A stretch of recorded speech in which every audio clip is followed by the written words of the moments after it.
We broadcast diverse international content from Europe, Asia, Africa, and now right here in the USA. Watch us via Roku on your smart TV. Download the Millennium TV app from the App Store to stream our shows anywhere, anytime. Millennium TV.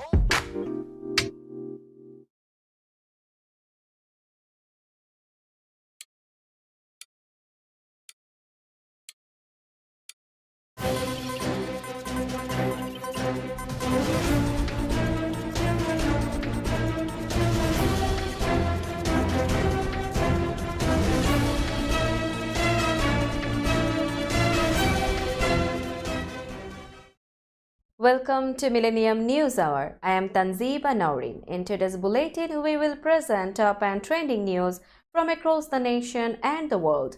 Let's begin with the headlines of the day.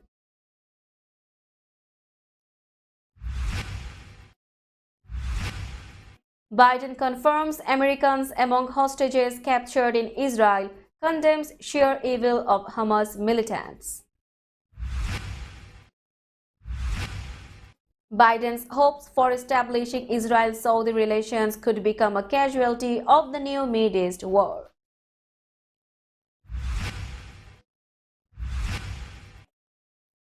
Biden interviewed by special counsel in classified documents investigation.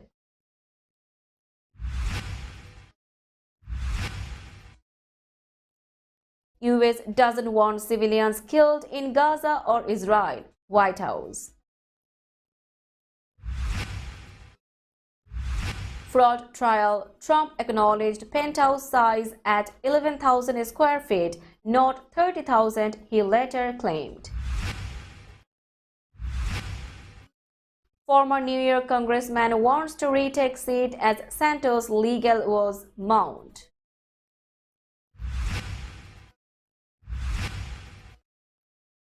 Car rams into Chinese consulate in San Francisco, police shoot driver dead.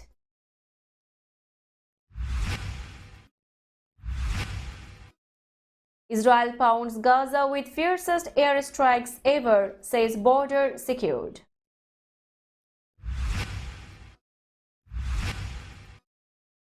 WHO calls for humanitarian corridor into Gaza Strip.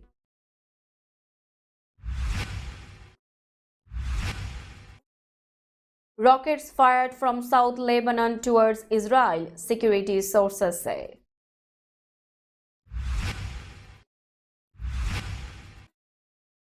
Saudi stands by Palestinians, says Crown Prince Salman.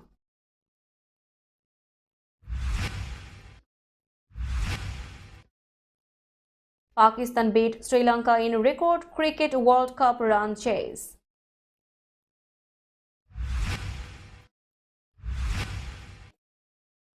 Bangladesh fined for slow over rate in England contest.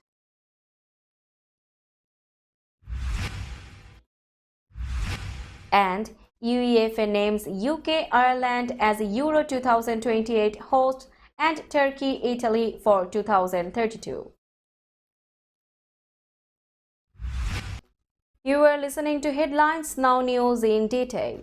President Joe Biden on Tuesday confirmed that US citizens are among the hostages captured by Hamas, as he condemned the militant group for the sheer evil of its shocking weekend assault on Israel.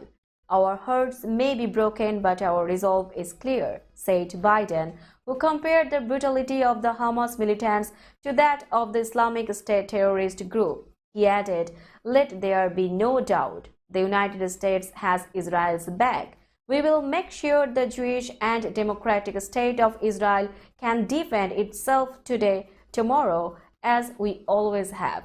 The president coupled his unflinching defense for Israel with only a glancing reference to the suffering that innocent Palestinians are enduring from Israel's barrage of retaliatory fire on the Gaza Strip, where the Hamas attack was launched. That hardline approach could prove more difficult to sustain going forward if, as expected, the humanitarian crisis for the Palestinians worsens as Israel expands its military operation to root out Hamas. Biden took note of the impact on Americans as well. He said the number of U.S. citizens confirmed to have been killed in the fighting has reached 14, up from 11 reported previously. U.S. officials said that death toll could increase further as some 20 Americans remain unaccounted for. Less than 3 weeks ago, Israeli Prime Minister Benjamin Netanyahu sat beside President Joe Biden and marveled that a historic peace between Israel and Saudi Arabia seemed within reach, a diplomatic advance that he predicted could lead to lasting peace between the Israelis and Palestinians. Biden was equally optimistic, telling Netanyahu during their meeting in New York, "If you and I 10 years ago were talking about normalization with Saudi Arabia, I think we would look at each other like, who has been drinking what?" Now, the outbreak of war between Israel and the Palestinians after a devastating Hamas attack on Israeli soil is threatening to delay or derail the years-long, country-by-country diplomatic push by the United States to improve relations between Israel and its Arab neighbors. The so-called normalization push, which began under former President Donald Trump's administration and was branded as the Abraham Accords, is an ambitious effort to reshape the region and boost Israel's standing in historic ways. But critics have warned that it skips past Palestinian demands for statehood. Secretary of State Antony Blinken said the Hamas attacks may have been driven in part by a desire to scuttle the United States' most ambitious part of the initiative, the sealing of diplomatic relations between rivals Israel and Saudi Arabia. The Middle East's two greatest powers share a common enemy in Iran, a generous military and financial sponsor of Hamas. President Joe Biden was interviewed voluntarily as part of an investigation into the handling of classified documents found at his home and former private office, the White House said. The 80-year-old president was interviewed by Special Counsel Robert Hur over 2 days, concluding on Monday, said Ian Sams, a spokesperson for the White House counsel's office. The U.S. Attorney General appointed a special counsel in January to look into the handling of the secret files, which dated from Biden's time as vice president under President Barack Obama and immediately afterwards.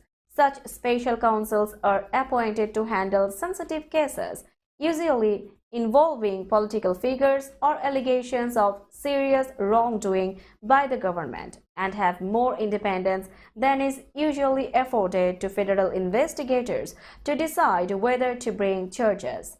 Hur's interviews with Biden suggest the investigation, which has proceeded quietly, may have advanced to its final stages. Biden has said he was surprised by the discovery of classified materials and expected it would eventually be deemed inconsequential. Hur's team previously carried out extensive interviews among Biden's staff, ABC News said. The United States does not want to see innocent civilians killed anywhere, including in Gaza and Israel, White House National Security spokesman John Kirby said today as the first tranche of U.S. security assistance headed to Israel. What we are focused on is making sure that Israel has what it needs to defend itself and to take action against Hamas, as the first tranche of military assistance is on its way to Israel as we speak, Kirby said in an interview with CNN. Asked if the United States had issued any warnings to Israel about civilian casualties, Kirby replied, "We don't want to see any innocent civilians killed anywhere in the world, and that certainly includes in Gaza and in Israel. There have been too many innocent civilians killed already by Hamas since its attack on southern Israel began on Saturday," he added. Kirby's comments come as Israel pounded the Gaza Strip on Tuesday with the fiercest airstrikes in the 75-year history of its conflict with the Palestinians, raising whole districts to dust despite a Hamas threat to execute a captive for each home hit. Kirby also told CNN and MSNBC that the first segment of additional U.S. military aid is on its way to Israel, and he suspects there will be additional tranches going forward. Donald Trump signed a document 30 years ago that gave the true size of his New York penthouse that was later listed as far larger on his financial statements, according to evidence shown Tuesday at the former president's civil business fraud trial. The evidence appeared in an email attachment shown as Allen Weisselberg, the former finance chief of Trump's company, testified in New York Attorney General Letitia James' fraud lawsuit against Trump and his Trump Organization. Trump denies any wrongdoing. The attachment was a 1994 document signed by Trump that pegged his Trump Tower triplex at 10,996 square feet, not the 30,000 square feet later claimed for years on financial statements that were given to banks, insurers, and others to make deals and secure loans. Weisselberg said he recalled seeing the email but not the attachment, explaining that the attachments were documents he already had on file in the company's offices. But in any event, he said he didn't pay much mind to the apartment size because its value amounted to a fraction of Trump's wealth. Former U.S. Representative Tom Suozzi on Tuesday launched a campaign to retake the New York congressional seat held by Representative George Santos as the besieged Republican congressman faces criminal charges on money laundering and lying to Congress. Suozzi had represented 3rd Congressional District, which includes parts of Long Island and Northeast Queens, before an unsuccessful campaign for governor last year. The Democrat announced the congressional bid in a statement on X, formerly known as Twitter, and said a formal campaign kick-off will come after local elections next month. Today, I'm filling a committee to run for Congress in November 2024, he said. The madness in Washington, D.C. and the absurdity of George Santos remaining in the United States Congress is obvious to everyone. A handful of candidates have emerged to vie for the seat in what is expected to be part of a group of competitive congressional races in New York that could determine party control of the House. Santos' seat is seen as a key target for New York Democrats who are trying to reverse a series of unexpected losses in last year's congressional elections. Santos has so far resisted calls to resign following a 13-count federal indictment alleging he duped donors, embezzled money from his campaign, lied in financial disclosures submitted to Congress about being a millionaire, and received unemployment funds when he wasn't eligible. He has pleaded not guilty. Police in San Francisco have shot dead the driver of a vehicle that rammed into the Chinese consulate in the city, ending up in the lobby of the visa section. Unverified footage circulating on social media on Monday in the United States showed a vehicle inside the consulate with officers pointing their weapons at the driver's door. A spokesman for the consulate said the suspect had driven violently into our consulate's administration hall, posing a serious threat to the lives of staff and people on site and causing serious damage. Official details of the incident remained sketchy. When officers arrived here on scene, they found the vehicle had come to rest inside the lobby of the Chinese consulate. Officers entered, made contact with the suspect, and an officer-involved shooting occurred. San Francisco Police Department spokesperson Sergeant Catherine Winter said, officers, paramedics, and medics had tried to save the driver's life, but the person was pronounced dead at the hospital sometime later, Winters said. Now it's time for a short break. Stay with us. This world continuously revolving around various events. Every minute, every second, something is happening somewhere around the globe, and you want to get connected to that event or to that specific moment. Here we come, Millennium News Hour, to get you connected with top USA and international trending news, which includes local news, political news, world news, business news, health and science related news, entertainment news, sports news, and so on. Millennium News 24 is transmitted and available to be watched free for all at TVs such as Sony, Samsung, LG, Roku TV, Amazon TV, and Apple TV, and also in all European countries and Australia, available with Sky Network, Worldwide Jago TV, Radiant IPTV, Worldwide Jago BT Network, and Horizon Satellite globally. Stay connected with Millennium News Hour to get the world news on your fist. Welcome back to Millennium News Hour. Now it's time for global updates.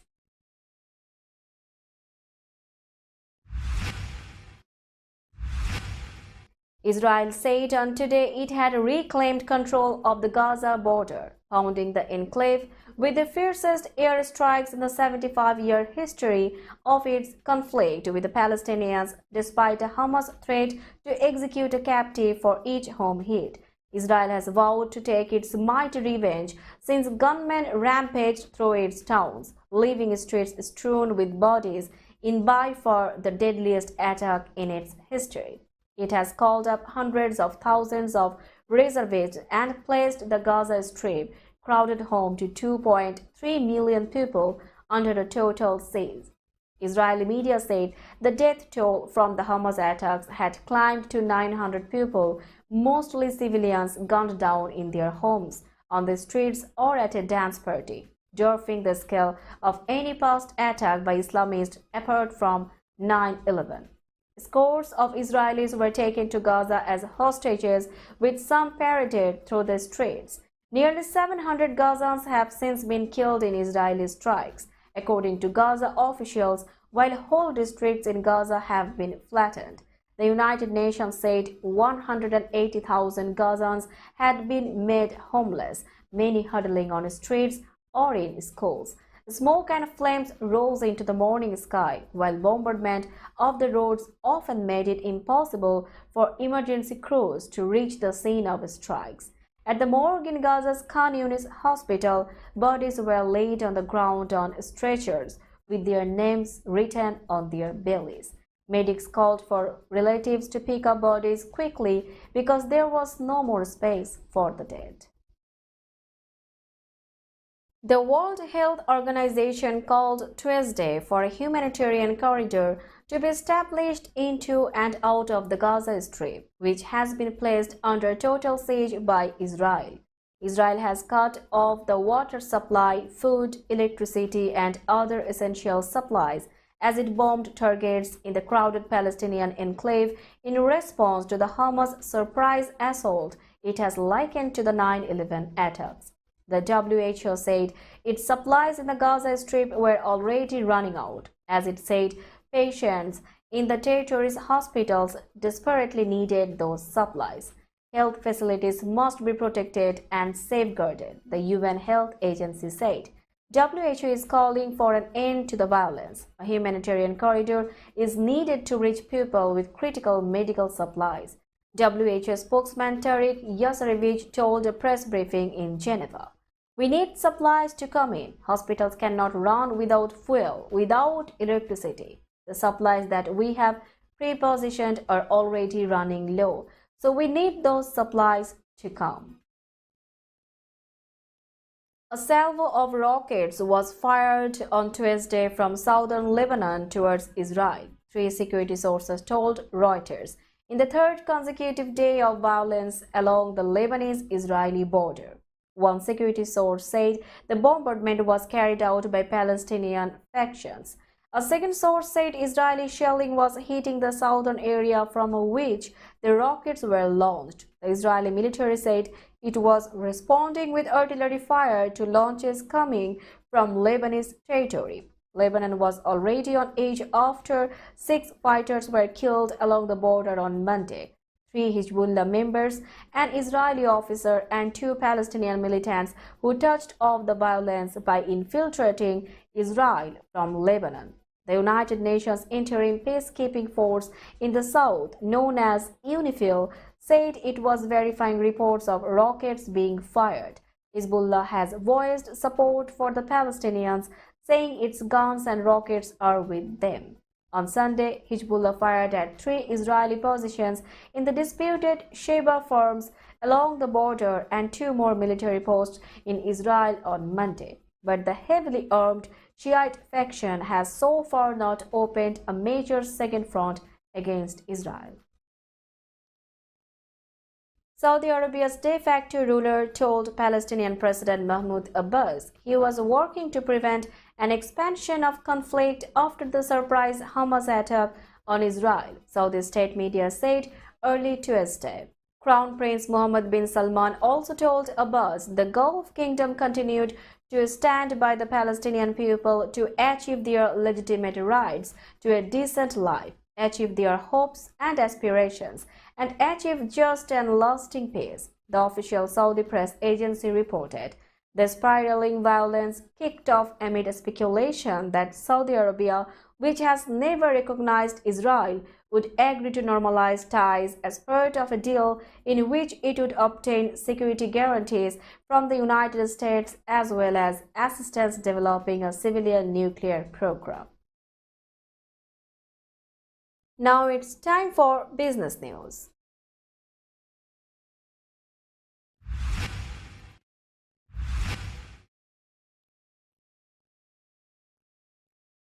Today's New York stock close price is 15,450.24.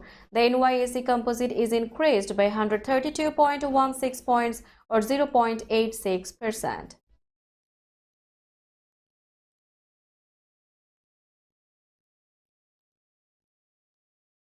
Tokyo stock close price is 31,746.53. The Nikkei 225 index is increased by 751.86 points or 2.43%.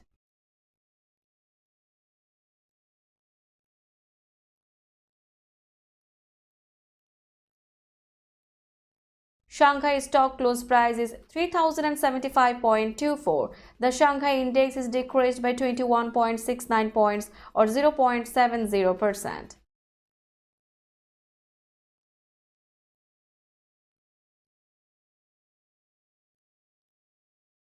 Hong Kong stock close price is 17,664.73. The Hang Seng index is increased by 147.33 points or 0.84%.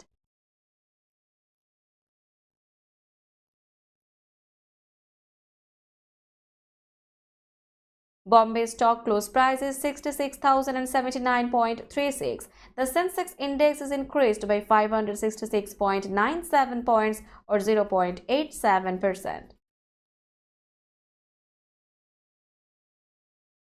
Let's have a look on today's sports stories.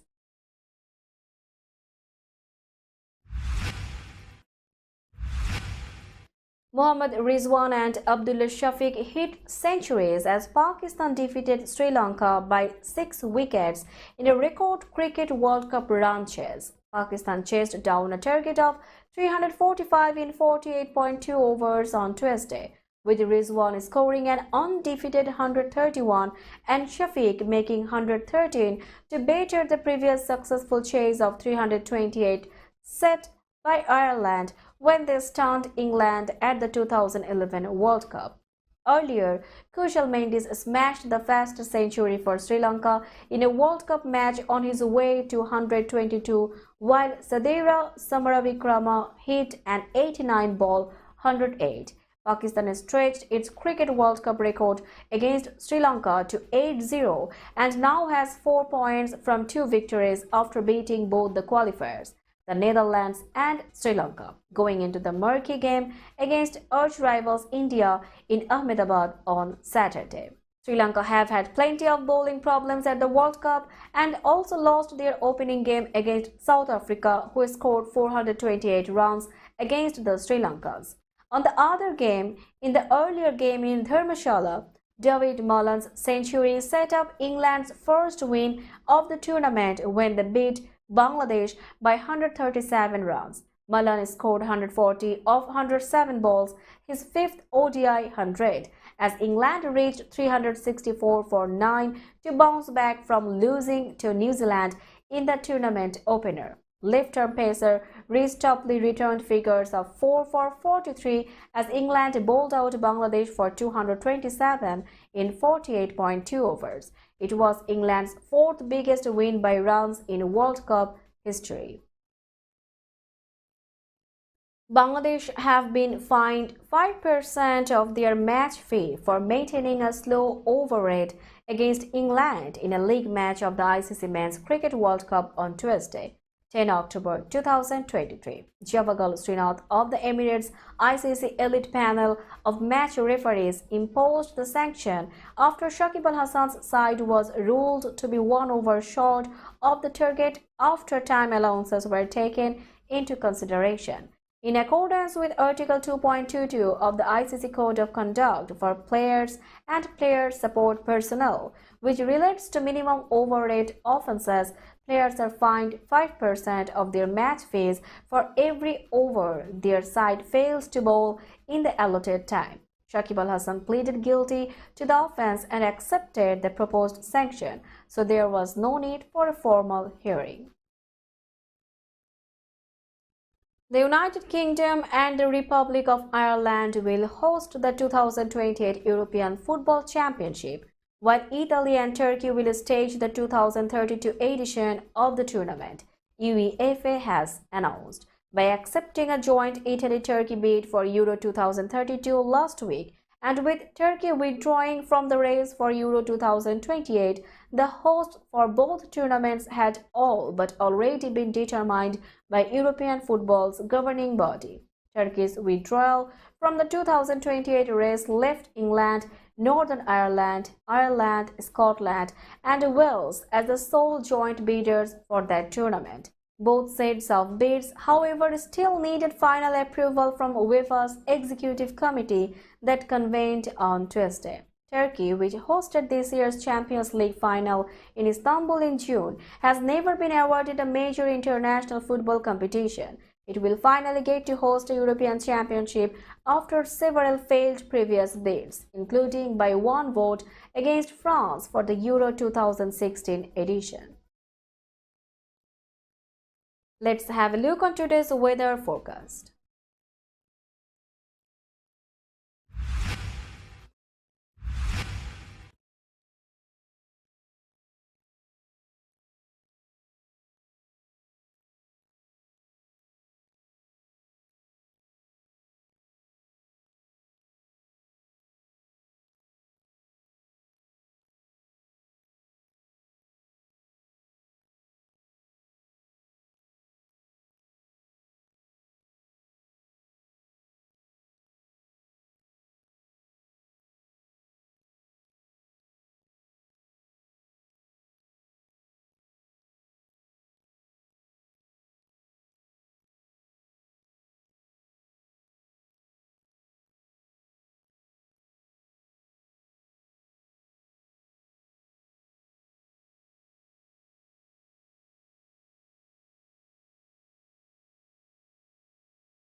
Before finishing today's news, let's hear out the headlines again.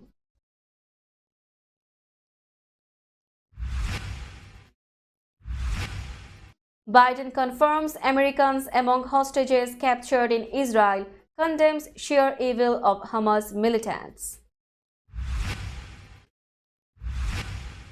Biden's hopes for establishing Israel-Saudi relations could become a casualty of the new Middle East war.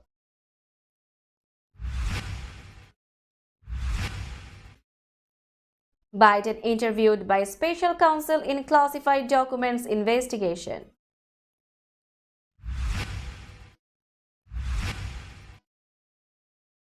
US doesn't want civilians killed in Gaza or Israel, White House.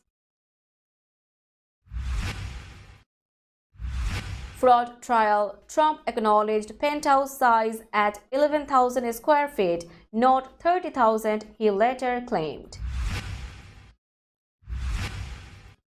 Former New York congressman wants to retake seat as Santos' legal woes mount.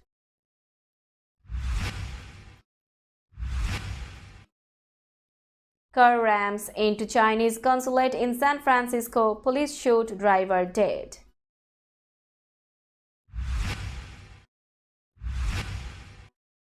Israel pounds Gaza with fiercest airstrikes ever, says border secured.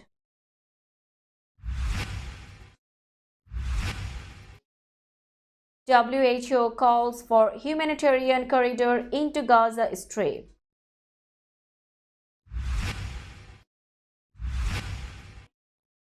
Rockets fired from South Lebanon towards Israel, security sources say.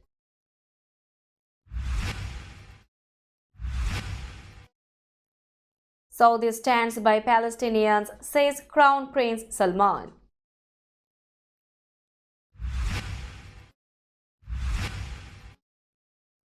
Pakistan beat Sri Lanka in record cricket World Cup run chase.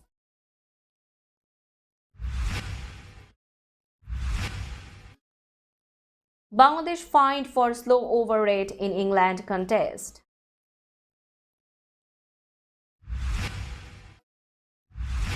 And UEFA names UK, Ireland as Euro 2028 host and Turkey, Italy for 2032.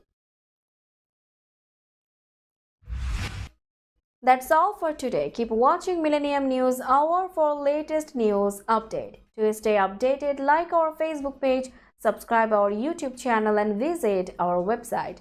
Our website address is www.millenniumnews24.com. Millennium News 24 is transmitted and available to be watched free for all at TVs such as Sony, Samsung, LG, Roku TV, Amazon TV and Apple TV, and also in all European countries and Australia, available with the Sky Network, Worldwide Jadoo TV, Radiant IPTV, Worldwide Jago BD Network and Horizon Satellite globally. Stay connected with us for all the latest news worldwide. Thank you.